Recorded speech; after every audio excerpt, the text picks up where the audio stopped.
ஹீரோயின்ஸை பற்றி பேசும்போது மரியாதையாக நின்று தான் பேச வேண்டியது இருக்குது. நான் முதல்ல இந்த படத்துக்கு வந்து அந்த கேரக்டர் திருநெல்வேலி டிஞ்சில் இருக்கிற ஒரு முகம் தேடி நான் வந்து வழக்கம் போல் எல்லோரும் சொல்லுவாங்க மும்பைக்கு போய் தான், ஏன்னா இதில் கூட நான் கொஞ்சம் ஒரு இன்ட்ரெஸ்டிங்காக அழகிய இறக்குமதிகள் அப்படின்னு தான் அந்த இன்விடேஷன்லேயே நான் போட்டிருக்கேன். நான் முதல்ல கிட்டத்தட்ட எல்லோரும் சொல்லுவாங்க இல்லையா, அந்த மாதிரி தான் நாங்களும் பாம்பே போயிட்டு கிட்டத்தட்ட ஒரு 100 பேர் 200 பேர் அந்த ஆடிஷன் டெஸ்ட்டெல்லாம் நான் வந்து பண்ணேன். இந்த ஆடிஷன் டெஸ்ட்டில் வந்து நம்ம நினைக்கிற முகம், நம்ம மனசுக்குள்ளே வரைஞ்சி வச்சுருக்கிற முகம் வந்து கிடைக்குதான்னு நம்ம பார்த்துக்கிட்டே இருப்போம். மும்பையை பொறுத்தளவில் இன்னொரு விஷயம் என்னென்னா, ரொம்ப சிஸ்டமேட்டிக்காக இருப்பாங்க, ப்ரொஃபஷ்னலாக இருப்பாங்க, அண்ட் ஆன் டைம் கரெக்டாக வருவாங்க போவாங்க அந்த ஆடிஷன் டெஸ்ட்டுக்கு.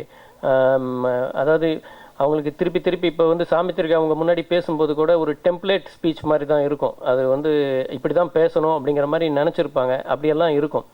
அதெல்லாம் மீறி நமக்கு வந்து அந்த முகம் வந்து ஏதாவது கிடைக்குதா அப்படின்னு பார்க்கணும். அப்படி நான் வந்து ஒரு 100 பேர் 150 பேர் நான் ஆடிஷன் டெஸ்ட் பண்ணிவிட்டு முடியவே இல்லை, சரி கிளம்பிடலாம் நம்ம பார்த்துக்கலாம் அப்படின்னு சொல்லிட்டு கிளம்பும்போது லாஸ்ட்டாக வந்து என்னை மீட் பண்ணவங்க வந்து சாமத்திரிகா. அவங்க பேர் வந்து சாக்ஷி சௌத்ரி. சாக்ஷிங்கிற பேரில் நிறைய ஆர்டிஸ்ட் இருக்கிறதுனால அந்த முக லட்சணம் அவங்கள வந்து நீங்கள் ஆல்ரெடி நல்லி ஜுவல்லரி ஆடில் வந்து பார்த்துருக்கலாம். அப்போ கொஞ்சம் பப்ளியாக இருந்திருப்பாங்க. ஆனால் நான் பார்க்கும் பொழுது இப்போ இருக்கிற மாதிரியான ஒரு லுக்கில் வந்து என்னை வந்து பார்க்குறப்ப எனக்கு அப்படியே வந்து அவங்களுடைய ஊர் வந்து டேராடூன்.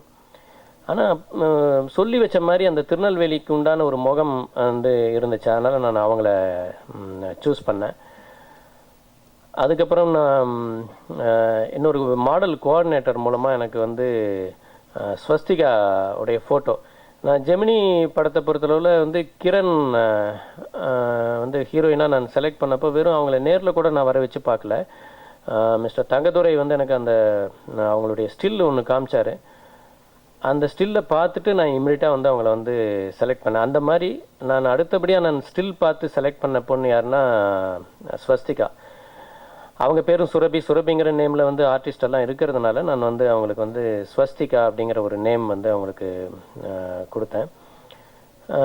ரொம்ப ஆச்சரியமான விஷயம் என்னென்னா, அவங்களுக்கு தமிழ் தெரியறது. அதனால் வந்து தமிழ் பேசி சில டைலாக் எல்லாம் புரிஞ்சிட்டு பண்ணுறதுக்கு, ஏன்னா அவங்க வந்து பேசிக்காக பெங்களூராக இருக்கிறதுனால அவங்களுக்கு தமிழ் வந்து நல்லா தெரியுது. ஆனால் பெங்களூரில் வளர்ந்தாலும் அவங்க வந்து வழக்கம் போல் கேரளாவில் பிறந்தவங்க தான். கேஷா கம்பாட்டி, அவங்க பேர்லேயே கேஷாக நிறைய இருக்குது. அந்த அளவுக்கு வந்து கேஷ் நிறைய சம்பாதிக்கக்கூடிய ஒரு திறமையான ஒரு நடிகையாக இந்த படத்தின் மூலமாக வந்து வருவாங்க. அவங்க பார்க்கும்பொழுது அந்த முகத்தில் வந்து எனக்கு ரொம்ப ஒரு மாதிரி தீக்ஷித் முகத்தில் இருக்கக்கூடிய ஒரு டெப்த்து எனக்கு வந்து நான் தெரிஞ்சது. அந்த முகம் வந்து சில முகங்கள் வந்து நீங்கள் எவ்வளோ நேரம் வேணாலும் அந்த ஷாட்டு தாங்கும், க்ளோஸ்அப்ஸ் வந்து தாங்கும், அந்த மாதிரியான ஒரு முகம். ஆனால் நான் முகத்தை மட்டுமே படம் பிடிக்கலன்னு வைங்க,